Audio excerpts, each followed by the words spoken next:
కోనసీమలో కీలక నియోజకవర్గం రాజోలు. ఇది ఎస్సీ రిజర్వ్డ్. ఇక్కడ పొలిటికల్ సినారియో డిఫరెంట్గా కనిపిస్తోంది. గత ఎన్నికల్లో ఇక్కడ రాపాక వరప్రసాద్ జనసేన పార్టీ నుంచి పోటీ చేసి గెలిచారు. జనసేన నుంచి గెలిచిన ఏకైక ఎమ్మెల్యే రాపాకే.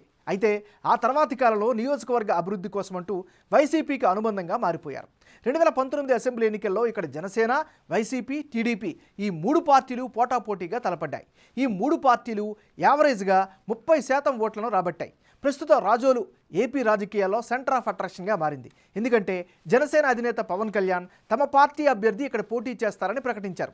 టీడీపీ అభ్యర్థులకు కౌంటర్గా ఈ సీటులో పోటీపై పవన్ క్లారిటీ ఇవ్వడం కీలకంగా మారింది. మరి రాజోలు నియోజకవర్గం ఓటర్ నాడి ఎలా ఉందో తెలుసుకునే ముందు 2019 అసెంబ్లీ ఫలితాలను ఒకసారి చూద్దాం.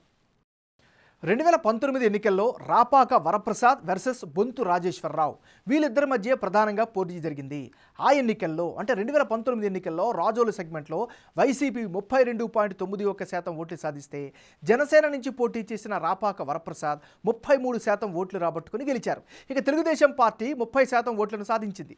మరి ఈసారి ఎన్నికల్లో రాజోలు సెగ్మెంట్లో రాజకీయం ఎలా ఉండబోతుందో big TV exclusive detailed election సర్వేలో వెల్లడైనటువంటి అభిప్రాయాలను ఇప్పుడు పరిశీలిద్దాం. అభ్యర్థుల వారీగా ఈ నియోజకవర్గంలో ఎవరెవరి బలాలు ఎలా ఉన్నాయో పరిశీలిద్దాం. ముందుగా రాపాక వరప్రసాద్. ఈయనకి ఈసారి అనుకూలమైనటువంటి అంశాలు ఏమిటి?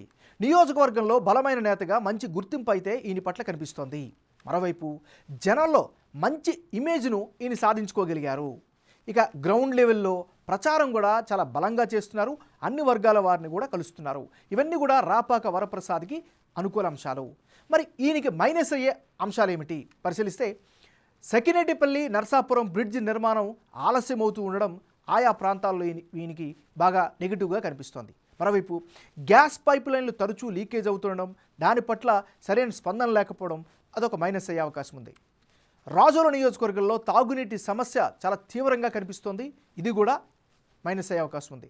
వైసీపీకి అనుబంధంగా మారినా అంతగా అభివృద్ధి చెందలేదు అనేటటువంటి అభిప్రాయం కూడా వినిపిస్తోంది. బలమైన క్యాడర్ సపోర్ట్ లేకపోవడం కూడా మరో మైనస్గా కనిపిస్తోంది. ఇది దీనికి సంబంధించినటువంటి ప్లస్లు మైనస్లు. తెలుగుదేశం పార్టీకి సంబంధించినటువంటి నాయకుడు గొల్లపల్లి సూర్యారావు. మరి ఈ ఎన్నికల్లో గొల్లపల్లి సూర్యారావుకు అనుకూలమైన అంశాలు ఏమిటి?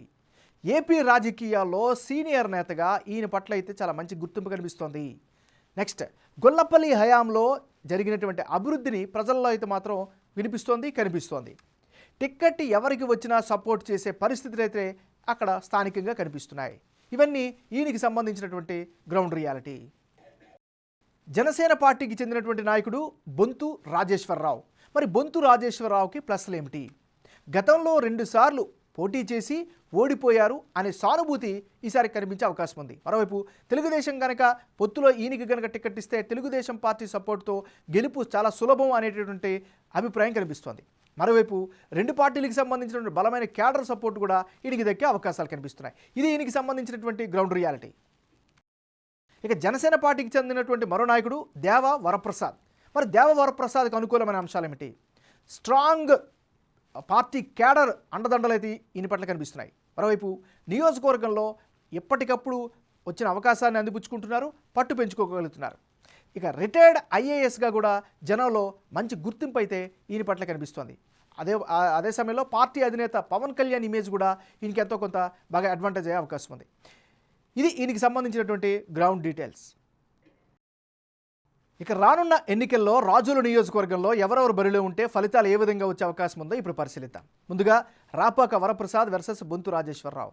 వీళ్ళిద్దరు కనుక బరిలో దిగితే అంటే ఇప్పటికిప్పుడు ఎన్నికలు జరిగితే రాజోలులో వైసీపీ నుంచి రాపాక వరప్రసాద్, జనసేన నుంచి బొంతు రాజేశ్వరరావు బరిలో కనుక నిలిస్తే జనసేన గెలిచేందుకు అవకాశాలు ఎక్కువగా ఉన్నట్లు బిగ్ టీవీ సర్వేలో వెల్లడైంది. ఇక్కడ జనసేన అభ్యర్థి 57% ఓట్లు సాధించి గెలిచే ఛాన్సెస్ ఉందని తెలుస్తోంది.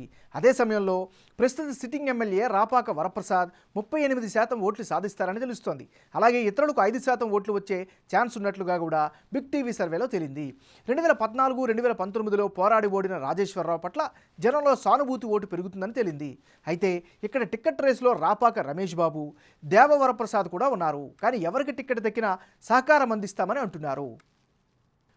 రాపాక వరప్రసాద్ వర్సెస్ దేవ వరప్రసాద్ వీళ్ళిద్దరి మధ్య కనుక పోటీ జరిగితే అంటే రాజోలులో రాపాక వరప్రసాద్పై జనసేన నుంచి దేవ వరప్రసాద్ పోటీ చేస్తే గెలుపు అవకాశాలు జనసేన పార్టీ వైపే ఉండే అవకాశాలు కనిపిస్తున్నాయని బిగ్ టీవీ సర్వేలో తెలుస్తోంది.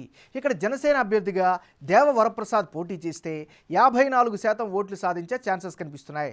అదే సమయంలో రాపాక వరప్రసాద్ 41% ఓట్లు రాబట్టే అవకాశాలు అయితే ఉన్నాయి.